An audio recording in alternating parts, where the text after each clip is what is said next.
Bien, bonsoir. Je suis Jean-Pierre Rioux. Quelques-uns d'entre vous me connaissent peut-être. Je suis dans le civil historien.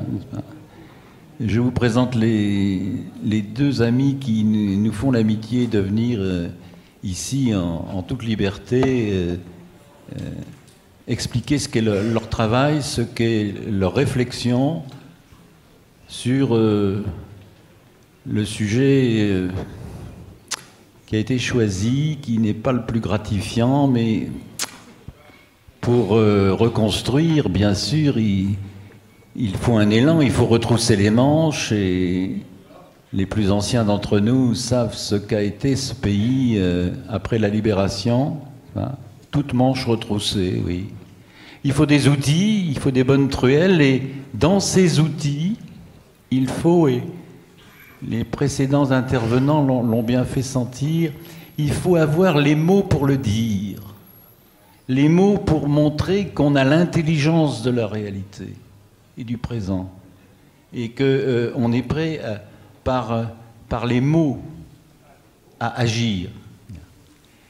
Et du coup, nous avons choisi d'ouvrir cette université de rentrée avec un mot assez terrible, un mot d'actualité autour duquel nous allons tourner ce soir.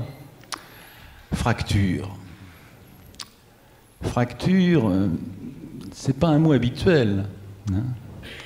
Et si on entend le bruissement de l'actualité, quelle qu'elle soit médiatique, qu'elle soit éditoriale, qu'elle soit un peu scientifique aussi, voilà un mot qui s'impose, qui s'est imposé depuis pas si longtemps, hein, depuis, 5 à 10 ans, peut-être. Et sur lequel, qu'est-ce qu'on nous dit, ou que nous dit-on aujourd'hui? Alors le discours, il est bien connu, et pour moi, historien, il est tout à fait frappant. C'est un discours de rupture. Hein. Il n'y a plus d'antécédents, il n'y a plus de causes, il n'y a plus d'effets, il n'y a plus de conséquences. Il y a des fractures. Ah, hier, alors qu'est-ce que c'était hier? Il y avait la glorieuse France républicaine, de la liberté, de l'égalité, de la fraternité. Il y avait un pays, bien sûr, qui engendrait sans cesse des inégalités, qui sortait, victorieux ou non, de guerre, qui sortait de guerre franco-française, qui accomplissait une sorte de devoir ou de vocation belliqueuse, un pays étatisé, car nous sommes un État, un pays statocentré, oui, c'est ainsi depuis des siècles et des siècles, un pays qui était, étatisé mais unitaire, voilà, et qui partout, toujours, savait exprimer et territorialiser une souveraineté. Une souveraineté, au bout du compte, la souveraineté républicaine, la souveraineté du peuple, la souveraineté de qui vous voulez. Après, la souveraineté des rois, etc. Et qui était capable, dans ce dispositif statocentré, qui était capable de négocier constamment, qui était capable de mettre en route des mécanismes de rétribution, qui était capable de politique du guichet, je te donne ça mais tu me donnes ça en échange, n'est-ce pas, jusqu'au fond des dernières communes, et qui était capable, depuis 1945, avec l'avènement de ce qu'on appelle l'État-providence, qui était capable de redistribution. Du 50-50. Tu me donnes et je te donne, et je te donne. Et autrement dit, la redistribution était devenue, je dirais, la forme étatique moderne du contrat social, finalement. Et les 30 Glorieuses, après 1945, jusqu'aux années 1980, ont évidemment donné le coup de pouce l'accélération de tout cela avec la croissance, le mieux-être, etc. Et les outils de cet État d'hier, de ce pays d'hier, c'était une administration, c'était une école, c'était un service national, c'était du fisc. Vous voyez quelles batailles ont été l'installation de l'impôt sur le revenu dans ce pays. Et c'était dans le mécanisme politique de redistribution et de guichet, pour dire les choses méchamment, c'était des élus. C'était des élus qui n'étaient plus exclusivement des notables à l'ancienne. C'était des élus républicains qui ont tant fait pour mettre en route ce mécanisme-là, qui a fonctionné, c'est vrai, jusqu'à la fin des Trente Glorieuses. Alors aujourd'hui, le discours qui pourrait devenir dominant est de dire tout ça c'est fini, brusquement, on rompt avec la temporalité, on rompt avec la continuité, et qu'est-ce qu'il y a aujourd'hui sous nos yeux? Des fractures. Et des fractures à tous les étages, n'est-ce pas? Et il faut faire très attention à ce mot, et nos amis vont s'expliquer sur lui tout à l'heure. Parce qu'il faut le prendre au sens, je dirais, médical ou clinique du terme. Qui dit fracture dit accident. Et si on dit accident, on dit que le cours d'une société, le cours d'une politique, le cours d'une république, le cours est passible peut-être par un acte d'accident. Bien. Et toujours la métaphore médicale, dès qu'il y a accident, il faut courir aux urgences. Dès qu'il y a fracture, il faut courir aux urgences pour la réduire le plus vite possible. Bon. Autrement dit, c'est l'irruption à travers ce mot de l'accidentel, de l'atemporel, trait d'union temporelle. C'est une rupture de la chaîne passé, présent, avenir, si on veut. C'est réduisons à tout prix, quitte à le faire de façon brouillonne et pas tout à fait réfléchie et pas tout à fait avec les mots qui conviennent. Réduisons parce qu'il y a urgence, sans s'interroger trop plus avant sur les maladies de longueur, n'est-ce pas, ou sur l'élasticité des cartilages de conjugaison. Voilà. Et ça, alors, je laisse libre nos invités de réagir tout à l'heure, bien sûr. Ça, c'est quelque chose qui, à mon sens, est grave et menaçant, parce que vous voyez bien, ça entretient toutes les fébrilités, toutes les inconséquences et tout. Alors, cela dit, fracture n'est pas un mot tout à fait nouveau. Rappelons, même si ce n'était pas tout à fait de glorieuse mémoire, mais quand même, la fracture sociale telle que nous l'a présentée Jacques Chirac en 1995. Rappelons quand même les fractures françaises telles que surtout Nicolas Sarkozy et un peu François Hollande nous les ont dites en 2012. Et aujourd'hui, au fond, sous fracture, que mettons? On met bien sûr des fractures sociales, très bien. L'idée que au mot inégalité, il faut substituer celui de fracture, et dans tous les domaines observables, n'est-ce pas? Ou dans tous les domaines où les gens souffrent, bon. Que ce soit le logement, que ce soit la santé, que ce soit l'éducation, que ce soit la culture, que ce soit la consommation, et que ce soit, bien sûr, l'emploi. Mais on peut y ajouter tout, les revenus, la qualité de la vie, etc., etc. Ou le développement durable, pourquoi pas. Bon. Et cette fracture sociale, ou ce qu'on nous en dit, se caractérise bien sûr par un affaissement, voire pour certains, un affaissement à peu près définitif des classes moyennes, très bien, et la marginalisation des classes populaires. Non.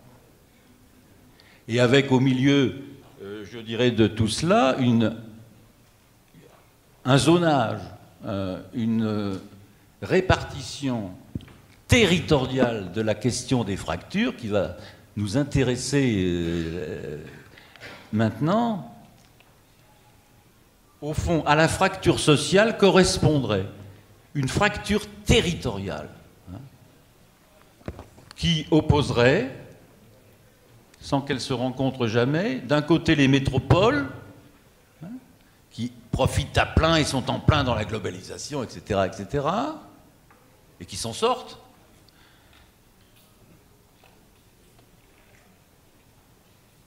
Des banlieues, quartiers difficiles ou pas, peu importe, mais des banlieues qui sont raccrochées à la métropolisation des choses, voilà. Et puis, tout le reste. Tout le reste. Du rural survivant, du périrural pas très sûr de lui-même, ou du périurbain, bon, du périrural, voilà, des classes ou des groupes reliquats, très bien, et de ces fractures sociales aux fractures territoriales, on passe insensiblement, ou pas, aux fractures politiques, qui expliqueraient à la fois la difficulté que nous avons à gérer notre feuilleté administratif, institutionnel, que sais-je, pas commune, région, commune, département, région, qui expliquerait les incohérences ou les a priori, ou l'absence de direction claire de l'autorité centrale et de l'État, pour tout dire, sur la réforme territoriale telle qu'on nous la présente et telle qu'on va nous l'imposer bientôt. Et puis surtout, c'est dans cette France du reste, cette France à l'arrêt, cette France fracturée mais dont on ne sait pas réduire les fractures, que je dirais, l'avenir électoral du Front National nuance bleu marine. Bleu marine. Alors voilà ce qu'on nous dit aujourd'hui. Parce qu'on ne saurait plus freiner au nom de l'égalité, on ne saurait plus redistribuer, ou en tout cas les mécanismes de redistribution ne fonctionneraient plus autant qu'avant. Et parce qu'au fond, et je reprends l'expression chez notre collègue et ami Dabezi, dans une note récente de la Fondation Terra Nova, on ne sait plus lier performance et solidarité. Voilà. Et du coup, ça donne un pays soi-disant ou authentiquement fracturé. Alors je n'en dis pas plus pour l'instant. Nos invités sont Philippe Estève, qui est géographe et politiste, qui est professeur à l'Institut d'études politiques de Paris et au Pont Gessaucé. Il est directeur, là je ne sais pas l'acronyme. Les Ponts Gessaucé, j'ai été viré. Ah, il a été viré, il va nous dire pourquoi. Ça augure mal de votre intervention. Là, je dois dire que... Oui, c'est vrai. D'accord. Et alors, il est directeur d'un acronyme, là, je ne sais absolument pas ce que ça veut dire. Ça s'appelle IHEDATE. Hein, c'est un institut, on peut le dire comme ça, très bien. Alors, surtout, plus important pour nous, au fond, son travail le plus accessible, peut-être, au fond, ça devait être votre thèse, qui est parue au PUF en 2008. Ça s'appelle « Gouverner la ville mobile, intercommunalité et démocratie locale ». Et Philippe Estève a beaucoup travaillé sur l'état sécuritaire, sur les villes nouvelles, sur l'usage des quartiers, sur l'élaboration des projets de territoire, sur l'évaluation des politiques publiques. Je crois qu'il a travaillé pas loin d'ici, et à Brest, et à Nantes, et à Paris. Et il est très spécialiste de ce que c'est que la polarisation sociale de l'urbain, finalement, et ce que c'est que la gestion des services des publics. Xavier Desjardins, qui est maître de conférence à Paris 1, a beaucoup travaillé sur la ville en morceaux, tout ce qui est ghetto et ségrégation, a beaucoup travaillé sur les transports urbains aussi, et avec un champ d'application très souvent parisien, hein, si j'ai bien lu. Il a beaucoup réfléchi à la notion de métropole, et surtout, il a eu le souci d'étendre son regard, de ne pas être trop hexagonal, puisqu'il a travaillé en Europe, bien sûr, il a travaillé sur la Russie, il a travaillé sur le Brésil, hein, si j'ai bien compris. Autrement dit, son problème de recherche, c'est le lien entre les mobilités et le développement territorial, si je peux résumer, et bien sûr, du coup, les modes de gouvernement urbain. Voilà, donc je vais leur donner la parole, car j'ai déjà été trop long. Je mettrai peut-être mon grain de sel d'historien ici ou là dans la discussion. Et donc, dans quel ordre souhaitez-vous intervenir, finalement? Alors, j'ai oublié de vous dire, mais c'est décisif. Vous n'avez pas à la tribune d'économistes, de sociologues, mais des géographes de souche.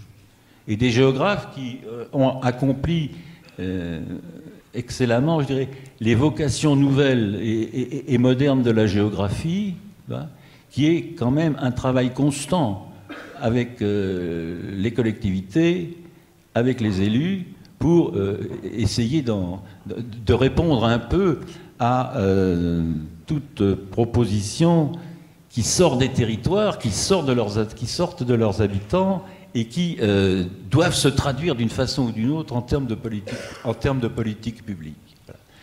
Donc, allez, on donne la parole à la... Bien, merci beaucoup. Je vois que vos dossiers sont parfaitement à jour, si ce n'est donc sur cette question de l'école des ponts. Bon, je n'y reviendrai pas. C'est un... Ah ouais, ou c'est douloureux ou ça ne l'est pas. Hein. Allez, 10 secondes. Bon, non, mais vous voulez vraiment que je vous parle de ça? La première année, ça s'était très très bien passé. J'avais un petit groupe d'ingénieurs X-Pont en master, c'était vraiment extra. Il y avait une chinoise et puis 12 Français. Et au bout de 3 mois, je n'ai vu plus qu'une chinoise et 4 Français. Alors j'ai dit, mais qu'est-ce qui se passe? Ils boycottent mon cours, ils sont pas contents. Vous savez, les profs, c'est très narcissique. Hein, donc ça... Et on me dit, non, non, monsieur, pas du tout. Ils ont été rachetés par des banques. Alors c'était avant la crise. Hein. Ils ont été rachetés par des banques. Au contraire, ils adoraient votre cours, ils ont été désolés de partir, mais vous comprenez, quand il y a une banque qui vous rachète, il faut y aller, quoi. Et donc j'ai appris à cette occasion-là qu'un ingénieur des ponts, un X-Pont, ça coûtait 70 000 € à l'époque en tout cas, puisque la banque ou l'entreprise remboursait à peu près la moitié du coût de l'ingénieur des ponts. Alors peut-être que ça s'est calmé depuis, mais si vous voulez, alors j'ai pas trop tenu le coup, quoi, si vous voulez, dans cette ambiance-là. C'est un peu compliqué pour un prof de voir sa classe, la moitié de sa classe disparaître au bout d'un an. Bon, voilà, je peux fermer cette parenthèse. Merci beaucoup. Oui, peut-être que... Enfin, je ne pense pas que Xavier me démentisse, mais les géographes ne sont pas à l'aise avec la notion de fracture, mais vraiment pas du tout à l'aise. Pourquoi? Parce que, comme Jean-Pierre Roux l'a très bien dit, fracture, ça signifie séparation. Ça signifie rupture, et d'une certaine manière, quand on parle de fracture des os, ça signifie immobilisation. Or, en dépit de tous les mauvais souvenirs que vous avez de la géographie, quand vous avez appris ça quand vous étiez petit, la géographie, c'est une science du mouvement, c'est une science des flux. Et alors, par exemple, pour vous donner un exemple, en géographie physique, on n'utilise pas, par exemple, le mot fracture, on parle de faille, mais qu'est-ce que c'est qu'une faille? C'est la rencontre de deux plaques. Donc c'est l'endroit où justement se produit le mouvement, où se produit le plissement. Et les failles peuvent rejouer en plus. Et les failles peuvent absolument rejouer. Et donc ça, c'est une vieille leçon de la géographie physique, hein, des gens qui ont observé la Terre, que la Terre est en permanence en mouvement, et que là où on croit qu'il y a de la rupture, en réalité, c'est du contact qui se produit. Bon, je garde ça d'un côté. D'un autre côté, il me semble que quand en même temps, si vous voulez, enfin les géographes sont pas d'une cohérence folle, hein, c'est comme toutes les corporations, c'est divisé en plein de courants, etc. En même temps, il faut reconnaître que cette rhétorique de la fracture, cette rhétorique de la fracture est vieille comme la République, et que vous avez toute une série de géographes français qui ont en même temps alimenté cette rhétorique de la fracture. Je vous renvoie, si vous avez le temps, il y a un bouquin qui est très très bien qui s'appelle Les lieux de mémoire de Pierre Nora, dirigé par Pierre Nora, dans lequel il y a un article de Marcel Roncaiolo, qui est un grand géographe, où il fait l'histoire de ce qu'on appelle la ligne Saint-Malo-Genève. Alors la ligne Saint-Malo-Genève, c'est un truc qui est apparu dès le début du 19e siècle pour caractériser la rupture entre deux Frances. La France industrielle est développée du nord-est et la France rurale est sous-développée du sud-ouest. Pardonnez-moi, je suis aussi... Enfin, moi je suis toulousain. Je suis plus gascon que béarnais. Bon. Ça y est, du coup, je me perds maintenant. Alors, la Saint-Malo-Genève. Voilà, Saint-Malo-Genève. Bon. Et alors, ce qui est très, très, très drôle dans l'article de Roncaiolo, c'est qu'il montre comment la ligne Saint-Malo-Genève se déplace, en fait, au fur et à mesure de l'histoire, mais qu'elle réapparaît en permanence dans les discours politiques, et comment aujourd'hui la ligne Saint-Malo-Genève, en fait, a complètement changé de sens, puisque elle désigne finalement d'un côté les vieux territoires industriels qui ont du mal à retrouver, à rebondir, et les espaces du Sud-Ouest qui, au contraire, sont très attractifs, voilà, etc., oui, qui élisent des hommes politiques d'une qualité hallucinante. Bon, et donc, alors, il y a cette rhétorique, voilà, cette vieille rhétorique de la ligne Saint-Malo-Genève. Tout l'aménagement du territoire en France s'est fondé sur un ouvrage que tout le monde cite et que personne n'a jamais lu, heureusement d'ailleurs parce que c'est atroce, c'est l'ouvrage de Jean-François Gravier qui s'appelle Paris et le désert français. Si vous n'avez rien à faire, je vous engage à le lire parce que plus pétainiste que ça, tu meurs, si je peux dire. 1947. Mais oui, bon, il est de son temps. Mais ce qui s'est passé, alors c'est ça qui est extraordinaire, c'est que cette rhétorique, là encore, de la rupture, de la fracture entre la métropole, la grande ville et le reste du territoire, a complètement formaté les politiques d'aménagement du territoire pendant 20 ou 30 ans au nom du rééquilibrage, de l'équilibre, de la redistribution. J'y reviendrai parce que je pense que, au fond, nous subissons aujourd'hui finalement les contre-coups de cette politique qui a très très bien réussi dans les années 60, mais qui, si vous voulez, enfin, excusez-moi, hein, mais moi je pense que typiquement l'histoire des bonnets rouges, tagada, l'histoire des bonnets rouges, c'est les contre-coups actuels de la réussite d'une politique d'aménagement du territoire des années 60 et 70. Les Bretons ont été extraordinaires dans la mobilisation dans les années 60 et 70, et ils ont réussi d'une certaine manière à travailler avec l'État et à faire pression fortement sur l'État pour obtenir toute une série d'avantages en termes d'infrastructures, en termes d'installation d'entreprises, etc., etc.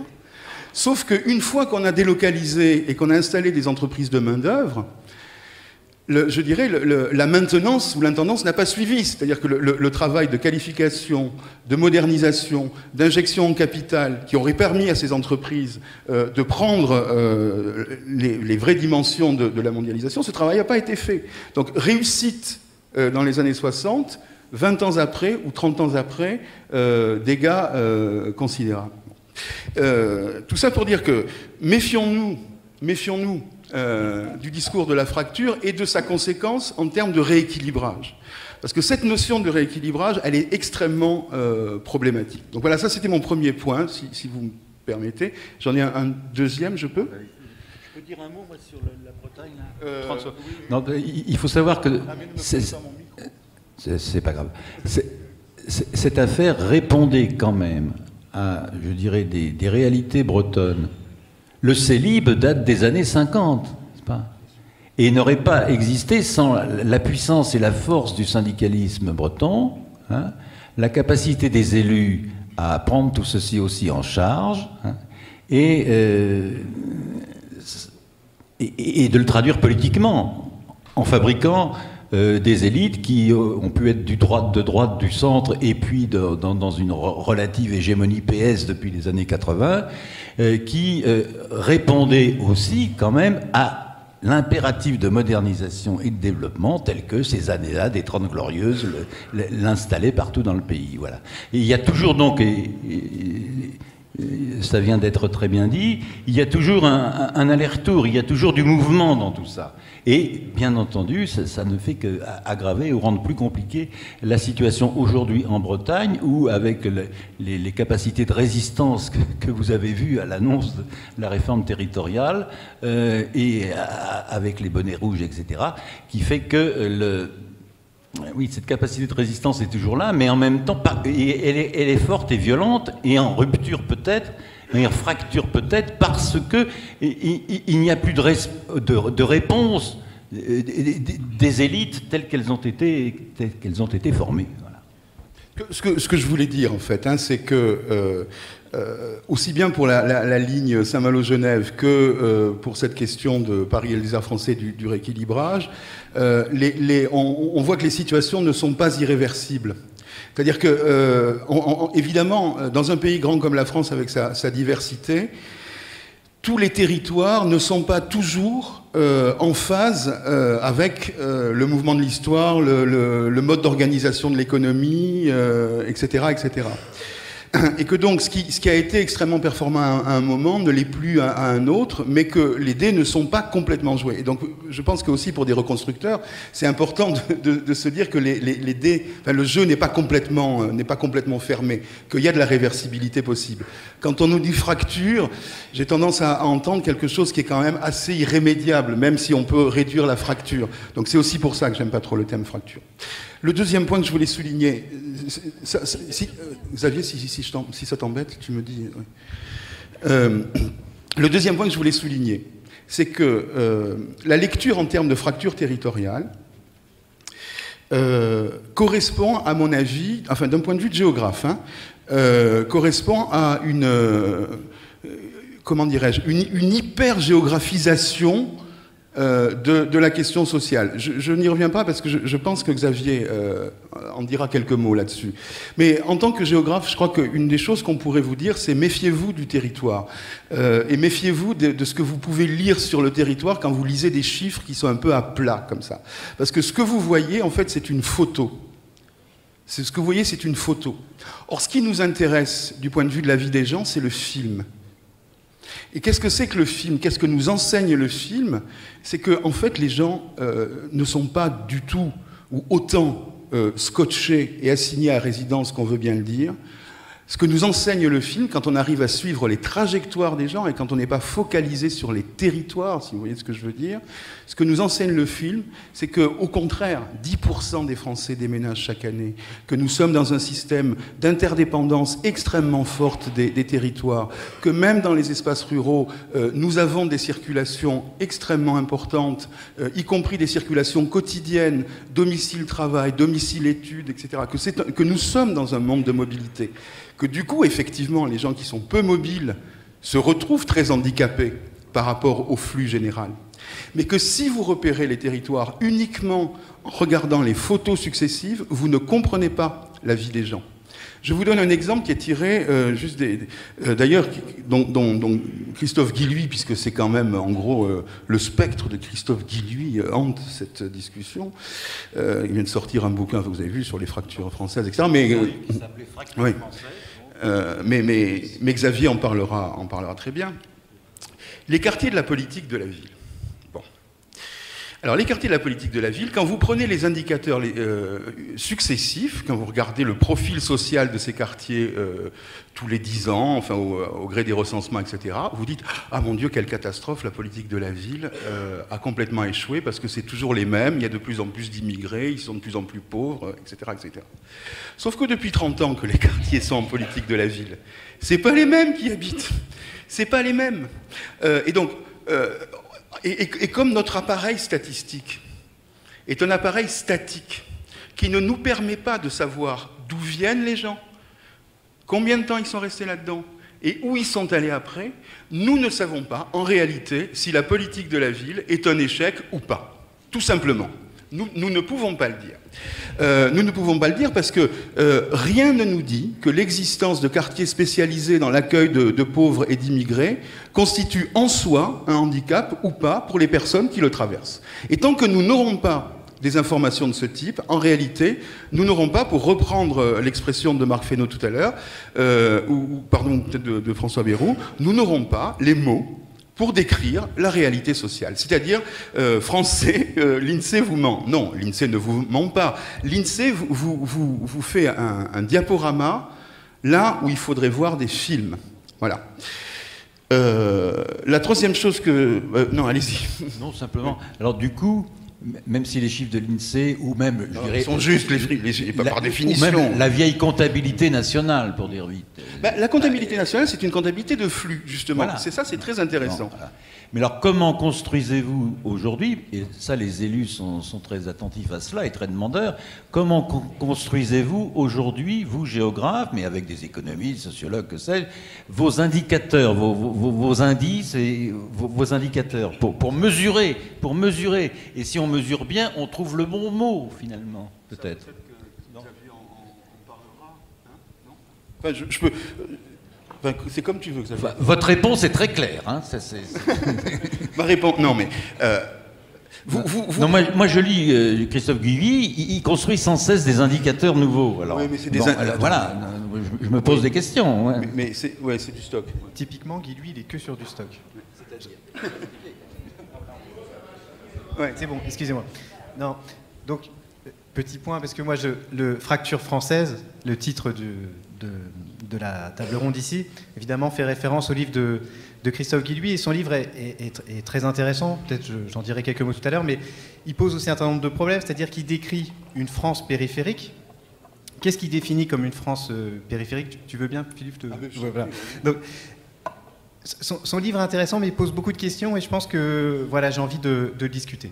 Ce que nous dit Frédéric Guilluy, il nous dit tout d'abord quelque chose qui est tout à fait vrai, c'est que la métropolisation, ça fonctionne, c'est-à-dire que dans les grandes villes, on a une concentration, on va dire, des activités les plus productives, des activités intellectuelles, du droit, de la finance, de l'ingénierie, etc.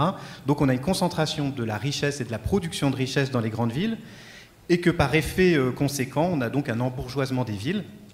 Donc ça, c'est tout à fait vrai. Gentrification. Une gentrification c'est élégant de le des dire centres-villes. comme ça. On peut le dire en anglais. Effectivement, en anglais, c'est tout aussi bien pour ceux qui aiment. Et puis, d'un autre côté, donc à côté de cette métropolisation qui est un fait économique bien établi, nous dit-il, il diagnostique ce qu'il appelle une France périphérique. Quelle est cette France périphérique? Nous dit-il, c'est 60% des Français.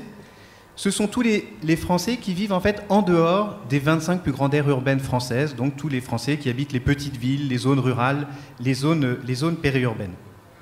Et en fait, donc c'est là où il raisonne en photo. Il isole ces territoires d'approche périphérique. Et que nous dit-il? Il nous dit des choses qui sont statistiquement vraies, s'il a bien pris ses tableaux sur l'INSEE.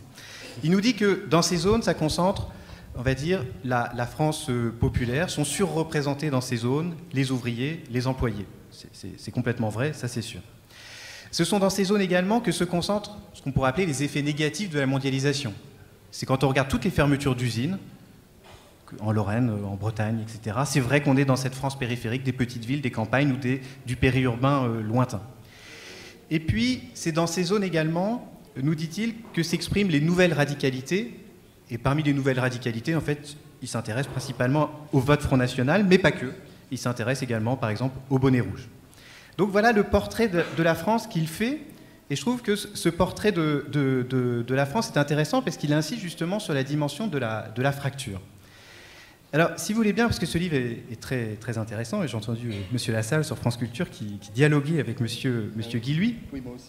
Et je trouve que ce livre est effectivement très important, et beaucoup de choses expliquent, à mon avis, son succès, et après, je dirais, selon moi, pourquoi il présente un certain nombre de dangers par la construction même de son raisonnement. Pourquoi beaucoup de succès? Parce que finalement, il décrit quelque chose que l'on ressent bien, une sorte d'évolution sociale très palpable. Effectivement, les centres-villes se sont beaucoup embourgeoisés. Il y a eu une périurbanisation des classes populaires, c'est une évidence depuis une quinzaine d'années. Et puis, il y a eu quand même une progression des prix immobiliers absolument délirant, 150% d'augmentation des prix à l'achat depuis 2000. Donc effectivement, je dirais, ça chasse ceux qui ne peuvent pas se payer les centres-villes, etc. Donc ça, c'est vrai que cette trajectoire décrite est tout à fait vraie. Il décrit aussi quelque chose qui est tout à fait vrai, c'est, je dirais, dans les zones rurales, mais pas que, enfin dans beaucoup de zones, ce qu'il appelle une perte des repères politiques. Et ça, je dois dire que Christophe Guilluy le dit, et j'ai fait avec des étudiants une enquête à La Souterraine, c'est dans la Creuse, c'est une petite ville de la Creuse, auprès de jeunes précaires. On les a vraiment fait des entretiens longs, etc. avec eux. Et quelque chose qui nous a absolument frappé, c'est que le seul référent politique, le seul qu'ils ont, c'est le Front National. Aucun autre. C'est Front National ou pas Front National. Le reste ne compte pas. N'est pas dans l'écran radar. Donc ça, effectivement, il dit quelque chose de vrai, de tout à fait étonnant. Troisième chose que nous raconte Christophe Guilluy et sur lequel, à mon avis, on peut évidemment être attentif, c'est que son argument, c'est que cette France populaire, c'est non seulement une transformation du territoire, c'est-à-dire, il dit, voilà, la France le rural, le périurbaine est devenue la France populaire, il ne dit pas que ça, mais il dit que cette France se sent méprisée, sous-représentée, et il insiste beaucoup sur l'évolution de la sélection des élites politiques, qui, effectivement, quand on regarde par exemple le profil des nouveaux élus, des nouveaux maires, etc., sur les dernières élections, on a effectivement, on pourrait dire aussi un embourgeoisement des élites politiques et pas simplement des centres-villes. Et donc tout ça, effectivement, il nous dit plein de choses qui sont dérangeantes, etc., qui nous interrogent beaucoup, et beaucoup de choses que l'on retrouve, nous tous, je dirais, quand on parle aux gens, quand on regarde ce qui se passe. Mais cela dit, sur cette dimension de la fracture, et finalement, qu'est-ce qu'il nous fait, Guilluy? Il nous ressuscite Paris et le désert français avec les métropoles, la France périphérique, quoi. On a un nouveau truc un peu. Moi, ça me dérange pour deux questions majeures. La première, qui est quand même très dérangeante, c'est qu'il nous oppose, d'une certaine manière, les aides aux villes et les aides aux champs, on pourrait dire ça comme ça. Ce qu'il nous dit, en gros, c'est que dans la métropole, tout fonctionne. Ici, il y a sûrement des élus ou militants qui habitent dans des grandes métropoles, et ils seront quand même étonnés de lire, par exemple, que le dynamisme du marché de l'emploi permet une intégration économique et sociale dans les grandes métropoles, y compris des populations précaires et immigrées. Bon, il suffit de regarder un petit peu ce qui se passe pour voir que ce n'est pas totalement vrai quand même, qu'il y a effectivement dans les métropoles un certain nombre de quartiers excessivement, je dirais, où la situation est extrêmement difficile en termes de pauvreté, mais aussi d'intégration sociale, économique et symbolique. Donc là, quand même, un petit peu d'attention. Il y a du mouvement dans les quartiers de politique de la ville, insuffisamment connu, il y a du mouvement. Même s'il y a une sorte de petite classe moyenne de première ou deuxième génération d'immigrants qui s'en sort, qui s'active et qui progresse, hein, bien entendu. Bien sûr. Heureusement, bien sûr, effectivement, heureusement. Mais ce qui m'inquiète un petit peu, c'est que d'un côté, il regarde l'évolution sur les quartiers, il dit des choses qui pourraient être contredites, mais par ailleurs, il ne s'intéresse pas au longitudinal dans les campagnes. Je dirais aussi, dans la France périphérique, il y a des gens qui réussissent, et bien heureusement. Et puis quand même, plus fondamentalement, moi, ce qui m'interroge beaucoup, et ce qui m'étonne d'une certaine manière dans un livre je ne sais pas si c'est un intellectuel, mais enfin oui, si, peut-être, c'est que finalement, il en vient fortement, et ça je pense que c'est une vraie question politique, à opposer les aides aux quartiers difficiles des centres-villes, des villes, des métropoles, qui serait une aide aux immigrés, à l'aide dans les autres territoires, qui serait une aide aux Français. Et donc c'est là qu'on voit quelque chose de, à mon avis, extrêmement dangereux, c'est qu'on voit bien derrière ce débat que finalement c'est toujours l'idée, mais est-ce que la République n'est pas un tout petit peu trop généreuse vis-à-vis des immigrés? Et ça me gêne beaucoup, parce que finalement ça ressuscite des choses qu'on a beaucoup entendues depuis que je suis gamin par l'extrême droite, et ça c'est très bizarre que ça revienne, je dirais, par la géographie, quoi. Ça m'embête beaucoup, on pourra en discuter. Alors la deuxième limite vraiment que je fais beaucoup à cette analyse finalement, c'est une sorte de superposition du social, du spatial, du politique. Si on resuit son topo, la France périphérique, je caricature un petit peu, mais c'est ça, c'est les classes populaires. Donc c'est social, spatial, quoi, elles sont là, les classes populaires. Bon, on peut nuancer, mais pourquoi pas. Et puis ces classes populaires, elles sont plus tentées par le Front National et ce qu'il appelle globalement les nouvelles radicalités. Moi, ça me... Effectivement, si on regarde une carte, c'est évident qu'il y a une surreprésentation du vote Front National dans les périphéries des grandes villes, dans un certain nombre de campagnes, fortement. Moi, je suis normand, beaucoup en Normandie, c'était une surprise en 2014, 35% dans certains villages, etc. Donc, effectivement, il y a une surreprésentation. Mais je suis toujours extrêmement embêté, si vous voulez, quand on rabat, finalement, c'est une sorte d'explication... qui dénie finalement une sorte d'autonomie aux politiques, c'est-à-dire qu'effectivement il y a un peu plus de gens ici qui votent du Front National, mais la majeure partie des ouvriers qui habitent dans la France périphérique ne votent pas pour le Front National, et donc ça aussi c'est quelque chose qui doit être expliqué et qui n'est absolument pas expliqué par M. Guilluy, et pourtant c'est un fait majoritaire. Le vote contre le Front National parmi les ouvriers. Donc voilà ce qui me gêne un peu dans cette lecture, mais on voit bien finalement comment cette lecture est à la fois intéressante par les aspects, mais elle me semble un petit peu dangereuse. Et puis, par ailleurs, aussi une dernière petite chose que je voudrais dire, c'est que ce débat-là, on pourrait dire que c'est un débat purement intellectuel, où il fait la une de Marianne, les revues, etc. Mais pas seulement, parce que ce débat, on voit bien qu'il infuse la décision publique. Parce que, à quoi on le voit? Le nouveau ministère de l'aménagement du territoire, on pourrait dire aujourd'hui, s'appelle Égalité des territoires. Et c'est pas... Pourquoi ils ont appelé ça Égalité des territoires? Il me semble qu'en fait, comme ils se disaient, oh, on ne va pas identifier politique de la ville, parce que ça veut dire qu'en gros, pour caricaturer, on aide les quartiers où il y a un grand nombre d'immigrés. Donc, comme on ne veut pas montrer qu'on aide ces quartiers-là, on va l'appeler ça égalité des territoires. Comme ça, on noie le poisson dans l'eau. On cache un petit peu cette aide spécifique qu'on apporte pour se soustraire à cette attaque qui pourrait nous venir d'aider trop ces personnes-là. Et puis, par ailleurs, techniquement, mais c'est important, on a de nouveaux critères de définition des quartiers populaires. Avant, dans la politique de la ville, mais ça c'est la thèse de Philippe, il nous raconte bien que dans les années 80-90, on définissait les quartiers en difficulté, etc., des grandes agglomérations, par différents critères qui prenaient compte de l'importance de la population jeune, du taux de logements sociaux et de la part de l'immigration, parce qu'on faisait l'hypothèse, on faisait le constat que l'immigration posait un certain nombre d'enjeux, notamment en matière d'éducation, parce que c'est pas pareil d'éduquer des enfants qui parlent français à la maison et d'autres, etc. Donc on avait construit tout le dispositif de cette manière-là. Et je dirais, sous cette pression idéologique de refuser, de dire « Ah, mais il ne faut pas regarder spécifiquement ça », on a complètement changé, ça a été fait en 2013, je crois, la définition ou 2012, enfin c'était François Lamy qui était ministre de la Ville, pour avoir comme spécificité uniquement le critère du revenu, c'est-à-dire on regarde tout le reste. On efface, si vous voulez, cette dimension-là, parce qu'on veut se prémunir contre toute attaque venant, j'imagine, de l'extrême droite. Alors, je trouve que, voilà un petit peu l'analyse que je fais, qui diffuse dans la pensée et dans l'action même publique. On voit bien que ce débat-là, il n'est pas neutre, quoi. C'est-à-dire, effectivement, la façon de nommer les mots ont une incidence après sur la manière de conduire les politiques publiques. Et ce que j'avais envie de dire en conclusion, c'est que, enfin, sur ce plan-là, c'est que la question de la fracture, je partage complètement ce que disaient Jean-Pierre Rioux et Philippe Estève sur la limite de ce modèle, mais par ailleurs, en fait, la vraie crainte, c'est effectivement faire des typologies comme ça binaires, me semble particulièrement dangereuse, parce qu'en fait, il me semble que la réalité territoriale est beaucoup plus complexe, et que finalement, il faut peut-être de temps en temps accepter un peu plus de complexité plutôt que de se laisser dans ce système binaire. Mais on pourra y revenir tout à l'heure. Très bien, merci. Je voudrais qu'on sorte un peu du commentaire des travaux de Christophe Guilluy.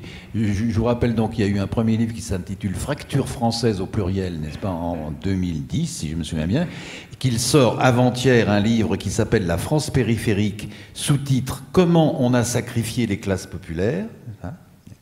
Je voudrais signaler, j'en ai dit un mot tout à l'heure, moi, j'ai été très frappé par la note pour Terra Nova de Laurent Davzy et Thierry Pêche sur la nouvelle question territoriale. Je pense qu'elle peut intéresser beaucoup d'élus ici présents, parce que il dit, oui, bien sûr, à travers, je dirais, le redécoupage territorial tel qu'il s'annonce, il faut tenter de rendre l'action publique plus efficace, tout le monde est d'accord.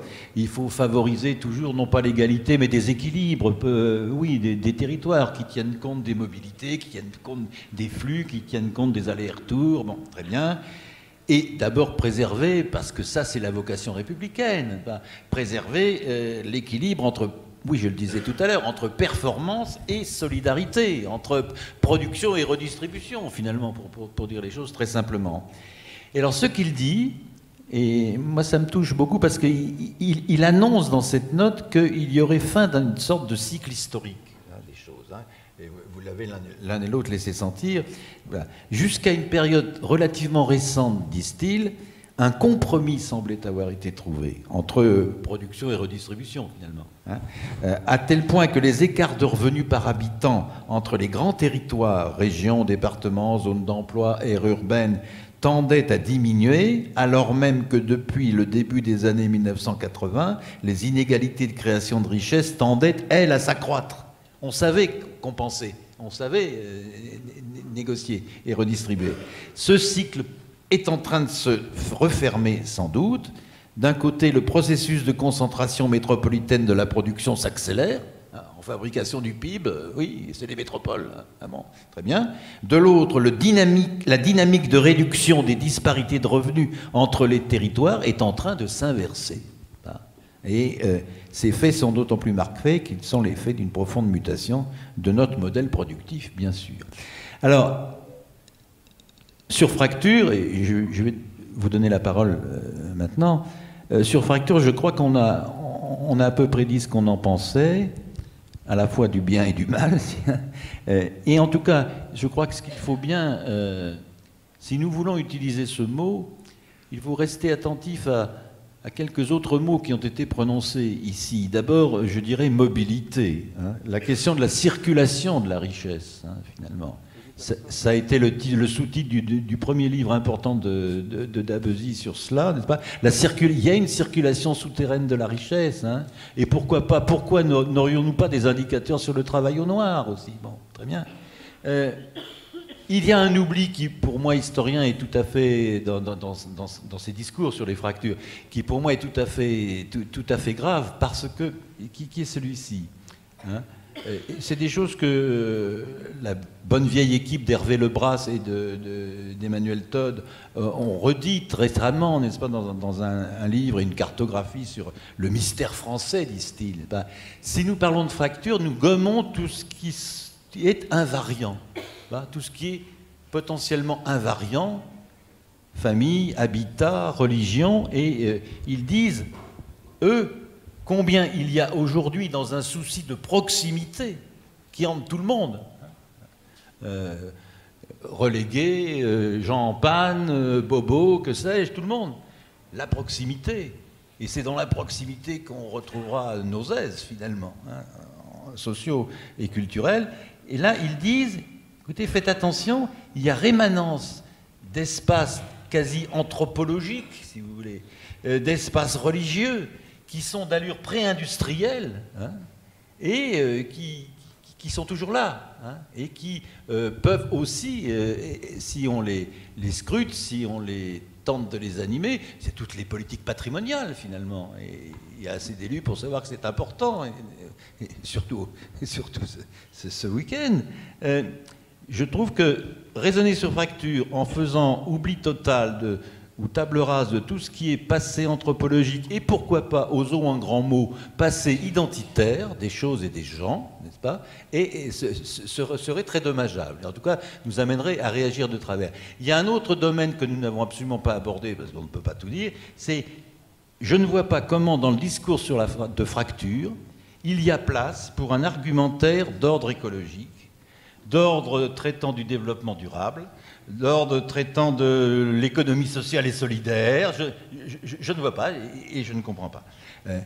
Tout comme il y a aussi quand même une vocation de l'analyse terriblement hexagonale, très peu de points de comparaison européens, et notamment, bon, et la question politique, je le répète, et notamment le rôle de l'État, le rôle combiné de l'État, des collectivités territoriales, de l'Europe et ses directives, tout ça n'intervient pas et n'est jamais prononcé un grand mot centriste, n'est-ce pas, qui est subsidiarité. Est-ce que je voudrais, si vous me permettez, dire deux mots politiques. Quand on dit mobilité, on ne dit pas évidemment que la mobilité résout tout, etc. Et quand on refuse d'utiliser le terme fracture, évidemment, on ne nie pas, au contraire, l'existence d'inégalités, d'accroissement d'inégalités. On insiste au contraire, d'un point de vue politique, sur ce qui doit relier. Il me semble, et c'est ce qu'a dit aussi Xavier, que le discours de la fracture est un discours mortifère, parce que c'est un discours qui provoque de la division et qui, au fond, a toujours cette espèce de résultat consistant à dire redistribution, redistribution. Hein, il faut en donner plus à ceux qui ont moins, etc. Or, on sait bien qu'on est dans des niveaux de plafonnement des capacités redistributives, vous l'avez dit. Moi, il me semble que la responsabilité des élus, des collectivités territoriales, c'est d'être des opérateurs de mobilité. Alors, je m'explique. Il ne s'agit pas de faire bouger les gens comme ça, etc. Mais il est clair que quand, par exemple, moi, dans mon village, enfin, ça, ils ne le disent plus, hein, mais ils disent « on veut garder les jeunes ». Je dis non, jamais, foutez-leur un coup de pied aux fesses et envoyez-les à l'extérieur, dans le monde extérieur, qu'ils aillent chercher, aidez-les à aller chercher la ressource dans les métropoles, dans les grandes villes, ailleurs, qu'ils fassent le Tour de France des 2 enfants, comme on faisait autrefois, etc.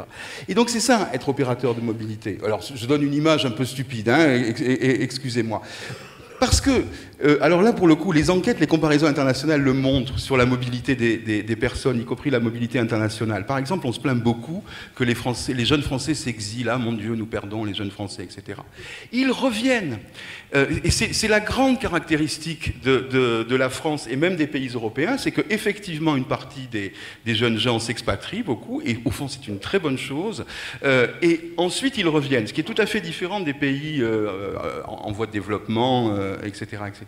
Et je pense que nous devons raisonner dans les territoires de la même façon que nous devons raisonner à l'échelle de la nation. C'est-à-dire qu'au fond, notre meilleur système d'insertion dans le monde, c'est notre capacité à faire circuler les personnes, à opérer cette espèce de métissage et de rencontre, au terme duquel il y a un retour sur investissement, d'une certaine façon. Le développement rural, c'est pas rajouter toujours plus de l'argent, des équipements, faire manger des salles des fêtes et des ronds-points à des petites communes qui n'en peuvent plus. C'est leur permettre de s'inscrire dans des systèmes de réseau grâce auxquels elles vont pouvoir faire bénéficier leurs habitants de ressources qui ne peuvent pas, pour plein de raisons, s'inscrire dans ces territoires-là. Et donc, et j'en termine par là, il me semble que c'est un changement de nature même. Le problème de la réforme territoriale, c'est même pas un problème de mécano, c'est même pas un problème d'échelle territoriale, un peu quand même. Mais c'est aussi beaucoup un changement de nature de l'exercice du pouvoir local. C'est-à-dire qu'il faut arrêter de penser les territoires comme de petites nations dans lesquelles il s'agit de garder la population, de garder les jeunes, etc. Et oui, d'être au contraire dans des logiques de porosité et d'ouverture. Et vous parliez de développement durable. Tout ce qui est développement durable, c'est-à-dire la circulation des espèces, les trames vertes, les trames bleues, eh bien, c'est exactement ça. C'est des territoires qui deviennent traversés et qui deviennent opérateurs de flux.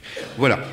Oui, mais pour que le raisonnement soit complet, il faut aussi qu'en échange, il n'y ait pas constamment demande de couverture sociale ou autre, ou culturelle d'ordre étatique, n'est-ce pas? Bon, hein,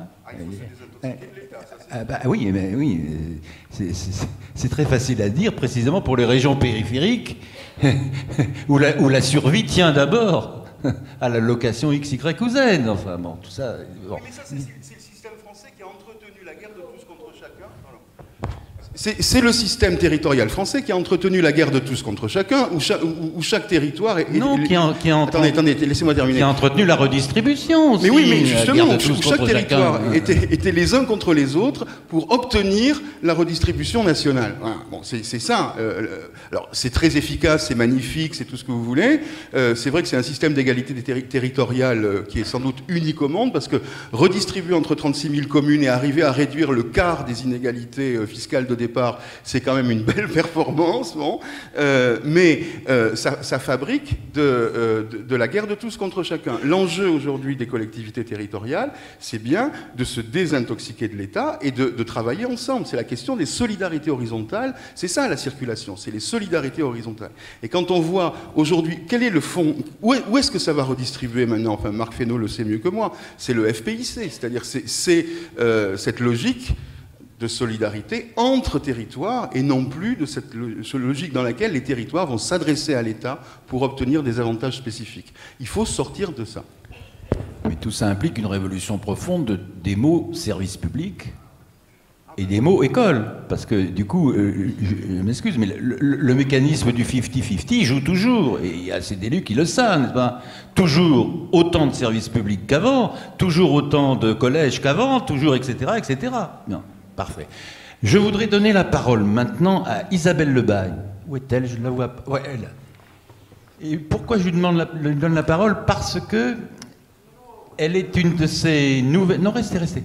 Une de ces nouvelles élues. Vous allez entendre la première adjointe du maire de Quimper,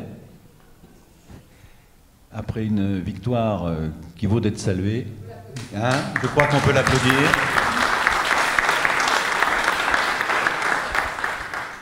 Et elle est plus qu'en voisine, là, n'est-ce pas? Elle va nous dire comment une élue réagit à notre discours plus ou moins scientifique, plus ou moins informé, plus ou moins cohérent, nous sommes bien d'accord, sur la notion de fracture. Comment vivez-vous ça, je dirais, au quotidien? Parce qu'en plus, vous présidez une communauté d'agglomération. Je vous en prie. Je vais commencer par Ndiguemema des Braises. Donc bienvenue en Bretagne à tous ceux qui viennent d'ailleurs, parce que la langue bretonne, ça fait aussi partie d'une identité, d'un territoire humain. Donc effectivement, je ne suis pas tout à fait nouvelle élue, c'est mon 4e mandat à Quimper, qui est la capitale du département du Finistère, qui a des frontières communes avec Saint-Pierre-et-Miquelon, avec l'Écosse, avec l'ensemble des îles de Martinique et aussi Nouvelle-Calédonie. Donc c'est une Bretagne qui est sur les grandes ondes. Et pourquoi j'ai choisi un mot breton pour parler des bonnets rouges? Parce que je ne suis pas d'accord avec les propos qui ont été énoncés.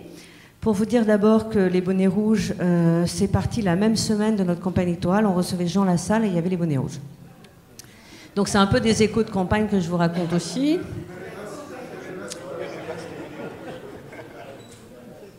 Et vous avez oublié de dire... La devise et le mot d'ordre de rassemblement, c'était un mot breton qui était résoré. Ça veut dire trop, c'est trop. Et qu'est-ce qui a été l'élément déclencheur?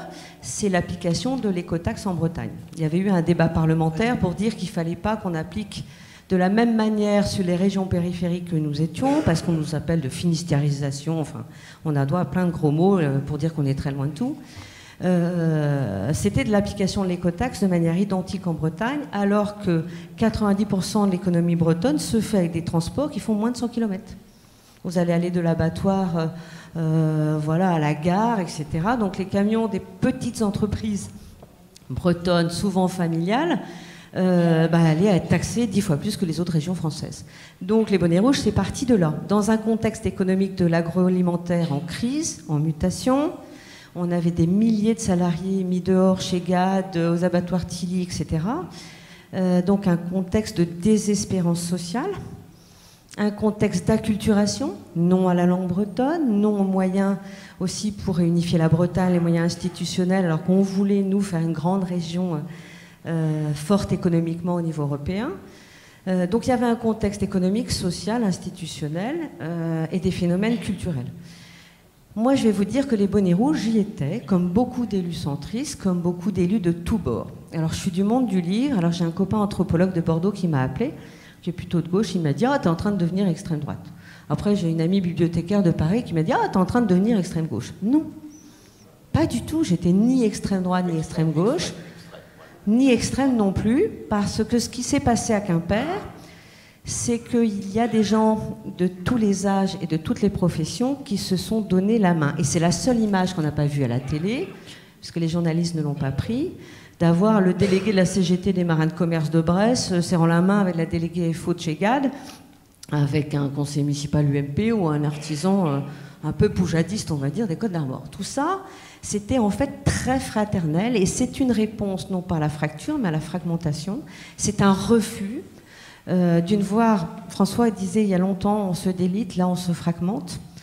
C'est une réponse positive à un refus de la fragmentation. Fragmente, c'est pas la fracture. Donc on a envie de travailler ensemble, on a envie de défendre une région qu'on aime. Donc c'était un message plutôt positif, c'était une réponse positive en tout cas. Ce que je voulais dire aussi sur le territoire, notre problème c'est le désenclavement. Dans ce contexte, on n'aura pas de TGV si ce n'est pas la région Bretagne et les villes qui payent l'arrivée du TGV. Donc par rapport à d'autres régions de France, on était désavantagés. Donc nous, on a dit, si on n'a pas de TGV, on va en avion. La ligne Quimper-Paris, c'est 600 €. Donc, comment faire du développement économique et même d'envoyer nos étudiants en Erasmus pendant leurs études à Londres ou à Madrid? On ne pouvait pas. L'avion était devenu une problématique. Donc, pour nous, ça, c'est un enjeu. Et l'État et la République ne donnent aucun moyen d'aménagement, de désenclavement aérien à la Bretagne. Après, un mot sur les finances publiques. Donc moi, effectivement, je suis première adjointe d'une ville de 67 000 habitants, à peu près 90 millions d'euros de budget, et vice-présidente de l'agglomération, je suis chargée de l'enseignement supérieur et du personnel. C'est une entreprise de 1900 salariés, où on a peut-être gagné parce qu'il n'y avait pas de protocole syndical, où on a peut-être gagné parce qu'au CCS, il y a 267 logements d'urgence qui sont occupés depuis plus de 10 ans, donc c'est plus de l'urgence. C'est qu'il y a une mauvaise gestion des logements sociaux dans la politique urbaine. Alors qu'est-ce qu'on a? On a gagné parce qu'on a fait une liste d'union centriste, on a fait 15% au premier tour et on a gagné avec une liste UMP au deuxième tour en abandonnant nos étiquettes politiques. Pour moi, c'était un élément de la négociation, c'est pas de logo, c'est une autre équipe qui se présente. On a gagné en disant qu'on n'augmenterait pas les impôts. Toujours résoré, ras-le-bol fiscal. C'est un frein au développement économique que les collectivités continuent à augmenter les impôts. C'est ce qui s'était fait dans le précédent mandat. Et pour y arriver, on a pris des décisions. C'est moins 10% le budget 2015. Moins 10% en dépenses. Donc ça fait du mal, parce que quand vous enlevez à la scène nationale 200 000 euros, c'est 2-3 emplois qui sautent. Donc c'est les subventions aux associations. Mais finalement, on trouve des économies et on réinvestit les politiques publiques d'une autre manière. On a une adjointe au maire, je ne sais pas si elle est là, mais elle est pas loin, qui est avec nous. On l'a intitulée « Nouvelle gouvernance des politiques publiques ». C'est-à-dire qu'il faut tout réinventer, remettre tout en cause, en faisant des économies. Donc on va faire un budget avec moins 10%. Parce que les dotations d'État, pour nous, c'est moins 33 millions d'euros sur le mandat. Donc ça voulait dire 14% d'augmentation d'impôts, c'est impossible. Donc on va baisser les dépenses publiques. Et en faisant cet exercice, c'est une remise en cause. Ça n'empêche pas effectivement de faire du dialogue social, ça n'empêche pas de préserver l'emploi public, ça n'empêche pas de préserver les services à la population, au contraire, de faire quand même des politiques d'innovation. Mais on va vers là. Un autre mot, j'ai entendu le maire de Guidel sur les TAP. Donc pour nous, c'est 1 million d'euros par an, les TAP. Et à Quimper, 50% de la population scolaire est dans l'enseignement catholique. Donc l'enseignement catholique, c'est 0. Là, il y a un problème d'équité des politiques publiques. Pourquoi un enfant, un élève qui est scolarisé dans l'enseignement catholique à Quimper n'aurait pas, lui aussi, droit à des animateurs pour apprendre à jouer aux échecs ou que sais-je, en animation périscolaire? Donc il y a un problème d'équité dans les nouvelles politiques publiques, il y a un problème de courage, de baisser effectivement des dépenses pour les réorienter vers l'emploi. Les bonnets rouges, c'est ça aussi, c'est-à-dire on veut vivre et travailler en Bretagne, on veut du boulot ici. Un mot sur les politiques, puisque vous avez parlé des politiques urbaines, que ce soit l'ANRU ou alors l'ANA, il n'y a plus d'argent. Il n'y a plus d'argent, c'est-à-dire qu'on a engagé sur la rénovation de l'aide à la pierre, la transition énergétique, les élus connaissent ça, là, les programmes de l'ANA. L'État a dit engager des dossiers. Nous, on a engagé des dossiers, il n'y a pas un rond en face. C'est-à-dire que l'État va nous demander à nous, collectivités, de repayer sa politique en matière d'aide à la pierre, de rénovation des logements insalubres et de la rénovation urbaine. Donc là, on est dans des effets de ciseaux extrêmement durs, de changement de monde, de changement de politique publique, où il va falloir être courageux et où il va falloir innover. C'est ce que je voulais dire, équité. Et puis, imagination pour réinventer autre chose. Providence est en fait. Alors, on voulait faire un jumelage avec l'Écosse s'ils avaient gagné, oui, mais on fera quand même, je pense. Bon. Donc voilà.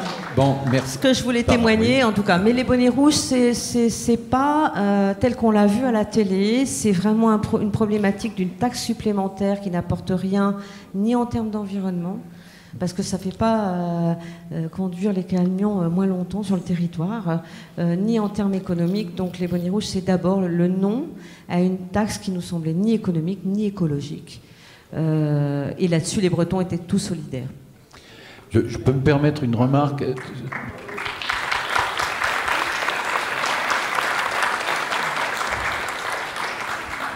Ces bonnets rouges, je vais faire une remarque un peu à la Guilluine. connais pas. Ces bonnets rouges sont hors métropole. Non, pas du tout. Je dis que c'est petite et moyenne ville, rurale, périrurale, artisanat, industrie agroalimentaire en difficulté, etc. Mais c'est pas dans la logique globalisable et productive telle que le libéralisme nous la présente, n'est-ce pas? C'est pas un jugement de valeur ce que je dis. C'est hors métropole. C'est hors métropole produisant dans cet immense territoire-là. Ce n'est pas né à Nantes ni à Rennes. On est bien d'accord. Alors, je vous en prie. On a encore quelques minutes pour quelques questions. Je vous en prie, madame. On va vous apporter un micro, peut-être. Oui, juste compléter ce qu'a dit Isabelle. Oui, alors moi je suis Erwan Balanan, je suis ici.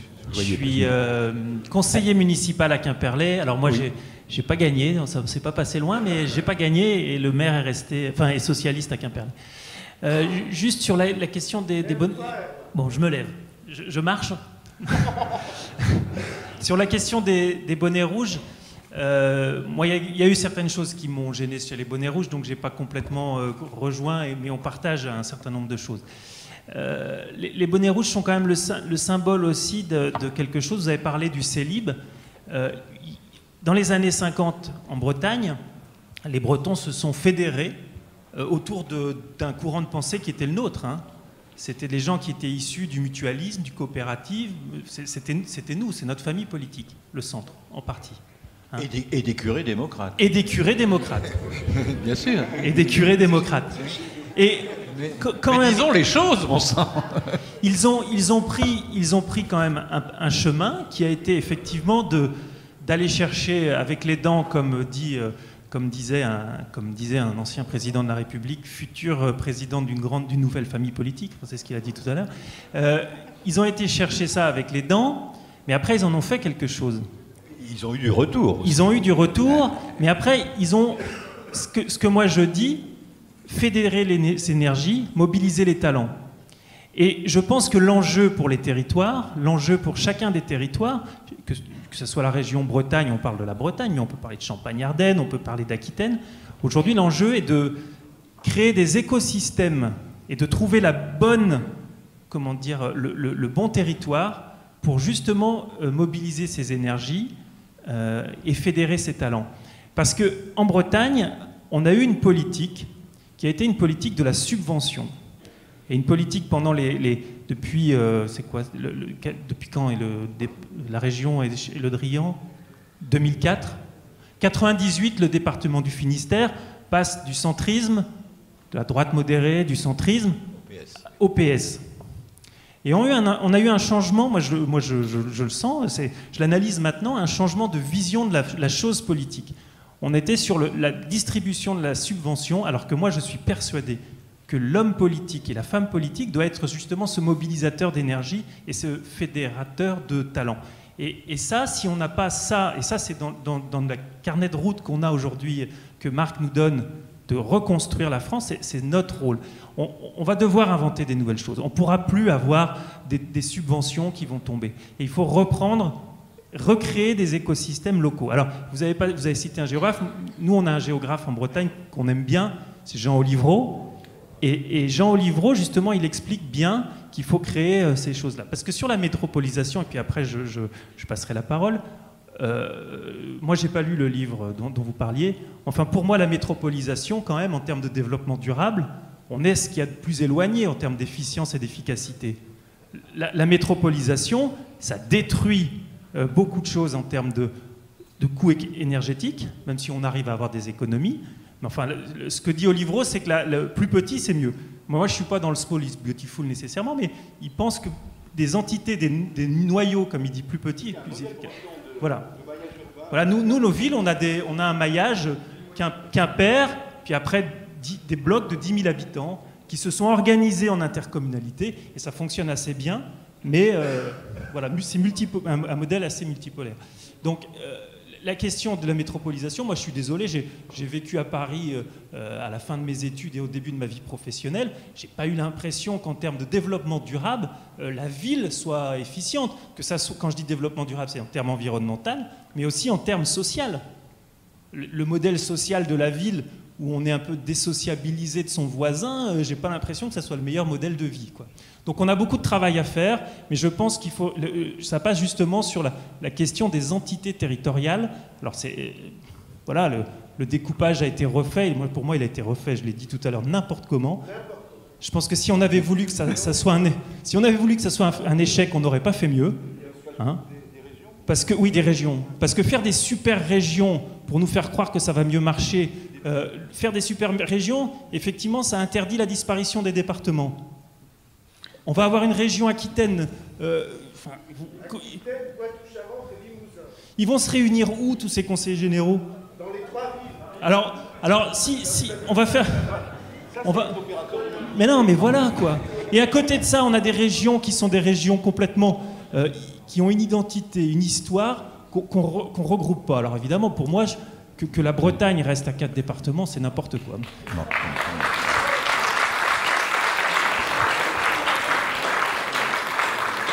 Moi, j'ajouterais qu'il y a plus grave, peut-être aussi, et qui est en plein dans notre discussion, c'est que ce redécoupage ou ce rassemblement du feuilleté, ou cet effeuillage du feuilleté, si je puis dire, se fait sans que jamais l'État central, je crois que c'est Alain Rousset, au nom des présidents de région, qui l'a dit très bien, ne dit jamais ce qu'il concède à l'occasion de cette réforme territoriale. Hein, quelle responsabilité nouvelle, quelle marge de latitude nouvelle il donne ou pas depuis Paris. Bon. Autrement dit, on se rejoue le Paris-Province antique. Juste un mot sur tout ce que vous venez de dire sur l'espèce de flexibilité sociale et culturelle aussi de la territorialisation en Bretagne. Ça a des effets européens considérables. Hein. La place centrale de Cracovie, je vous signale, la première maison qu'on voit, c'est la maison de la Bretagne. Hein. Bon. J'avais une demande de parole par là-bas, madame, je vous en prie. Et on pourra peut-être après conclure, François. Je vais dire, il y aura un mot. Pardon. Madame. Je vous en prie, allez-y. C'est bon? Ah bon, d'accord. Bonsoir. En fait, c'était 2 questions, réflexions en fait. La première par rapport au bonnet rouge, quand vous avez dit que c'était le résultat de l'aménagement de territoire réussi. Alors il se trouve que il y a longtemps, j'ai fait un peu de géographie d'aménagement du territoire, et pour moi, il me semble que ça n'a pas été jusqu'au bout, et que du coup, il manquait quelque chose pour que la Bretagne puisse réellement, comment dire, l'idée du développement du territoire de la Bretagne, c'était qu'elle était un peu, elle manquait de routes, elle manquait d'industrie, elle manquait de pas mal de choses. Il fallait l'aider. Et je suis un peu étonnée que vous me disiez que c'est la réussite. Ne dites pas que vous avez un mauvais réseau routier. Hein, non, il est très bon le réseau routier maintenant breton. Mais alors comment on explique que les Bretons se soient réveillés et manifesté leur mécontentement?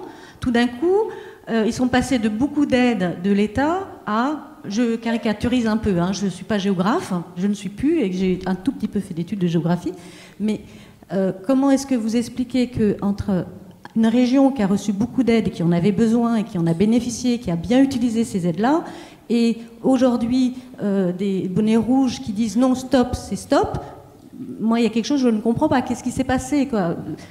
Pour moi, la réussite n'est pas totale. C'est toujours la métropole et les autres, n'est-ce pas? Je vous signale qu'en termes d'éducation, par exemple, la redistribution du central vers la Bretagne a été excellente, au point de faire de l'Académie de Rennes, et je le sais. Je sais ça parfaitement. Oui. Non, c'est pas ça. Je vous signale quand même que l'Académie de Rennes est probablement la première académie de France en excellence scolaire, en réussite aux examens. Bordeaux. Hein. Non. Et Bordeaux, pardon. D'accord. Bon, François Bayrou. Non, Et on lèvera la séance après. Je voulais pas intervenir, mais je bouillais en entendant des choses, pas de vous, mais des textes que vous analysiez.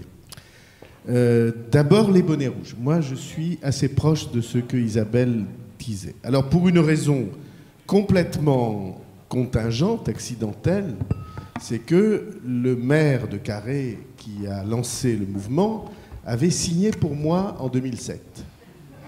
Et c'était très intéressant de voir ça. Alors je sais bien qu'il y a toutes les évolutions, mais quelqu'un qui a partagé un combat avec vous à un moment ou à un autre de sa vie, c'est quelqu'un qui n'est pas un étranger. Donc j'ai fait attention, j'ai écouté, je ne me suis pas laissé entraîner par en effet, les caricatures médiatiques qui sont assez nombreuses sur ce genre de sujet. Et ce qui m'a frappé, c'est le sentiment de fraternité que tu évoquais, Isabelle. Trans-classe, trans-courant, trans-responsabilité, certainement dans une révolte, certainement infondée par un certain nombre d'attitudes, mais quelque chose qui soudait alors que tout le reste nous divise et pour un certain nombre ressentent que ça les écrase, divise et ça écrase. Ce mouvement-là, que je relie tout à fait aux indignados espagnols et à des mouvements de cet ordre, il a évidemment une très grave difficulté à affronter, c'est qu'il n'a pas de débouché politique. Et c'est toute la limite des événements sociaux que nous vivrons dans les années qui viennent. Autrefois, les révolutions débouchaient sur des changements, même brutaux, de gouvernants. Et je crois que ça ne va pas être... qu'on va être devant une réalité sociale et politique nouvelle qui est qu'il peut y avoir des mouvements qui ne débouchent sur rien. On l'a vu en Espagne, 1,5 million de personnes. Et pas de débouchés. Donc ceci est une question démocratique pour le coup. C'est très compliqué à analyser. Il faut inventer des réponses, on ne les a pas. Deuxième chose qui m'a fait réagir. Moi, je ne suis pas à la tête d'une métropole, mais enfin, à l'échelle de chez nous, une ville de 80 000 habitants, un ensemble urbain de 160 000, ça fonctionne comme une métropole, avec une université, avec... Je suis absolument en désaccord avec ceux qui affirment que les métropoles, ça va bien. Parce que, ça a été tout à fait dit par Erwan, les métropoles, pour ceux qui ne sont pas dans le mouvement, c'est beaucoup de solitude. Et c'est pour nous une tâche, il y a beaucoup d'élus, enfin ils sont à l'extérieur, mais qui sont venus avec moi, c'est une tâche fondamentale que de reconstruire du lien le plus proche possible, sans dépenser et sans subventionner. Des petites places, des petits commerces, des bancs, enfin des choses qui fassent qu'on puisse se rencontrer. Problématique énorme pour les transports urbains et toute cette affaire-là. Ne croyez pas que le monde que Jean Lassalle décrit si bien, de ceux qui sont out, les outsiders, comme on dit en anglais. Ne croyez pas que le monde du rural lointain, du rural profond, du périurbain éloigné, ne croyez pas qu'il soit différent du monde du cœur des villes, en dehors de strates sociales qui, évidemment, participent à la culture et qui, elles, vont bien. Ça, c'est la deuxième chose que je voulais dire. Je réserve, je ferai dans le discours de dimanche un petit paragraphe sur l'indécence du pseudo-découpage des régions nouvelles en France. L'indécence, l'absurdité, le manque profond de sens de ce qu'est une région. Car une région, lorsque De Gaulle en a évoqué l'idée, une région, c'est les provinces. Il faut une identité. Il faut quelque chose qui nous réunisse. Parce que à quoi ça sert de déléguer du pouvoir si vous le déléguez à une entité qui n'existe pas, qui n'a pas... C'était la logique de la région programme, François. Qui n'a pas d'identité. Avant même De Gaulle. Oui, mais comme il n'y a plus de programme, évidemment, il n'y a plus de région. Il n'y a plus de programme, il n'y a plus de région. C'est n'importe quoi. C'est la logique absurde de plus c'est gros et mieux c'est. Et moi, je vous dis, plus c'est gros, plus ça coûte cher. Ça, je suis absolument certain de la question. Et l'idée de prétendre que c'est une région, quand vous mettez dans le même triangle Pau, Limoges et Bressuire, il faut 1400 km pour relier les trois villes dans le triangle.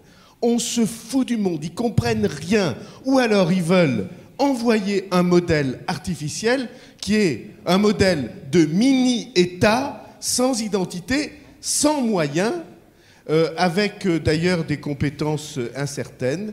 Et donc je trouve que s'il y a, et c'est à quoi il faut faire très attention, je le dirai dans le discours de dimanche, je pense, le mot de réforme est un mot piégé.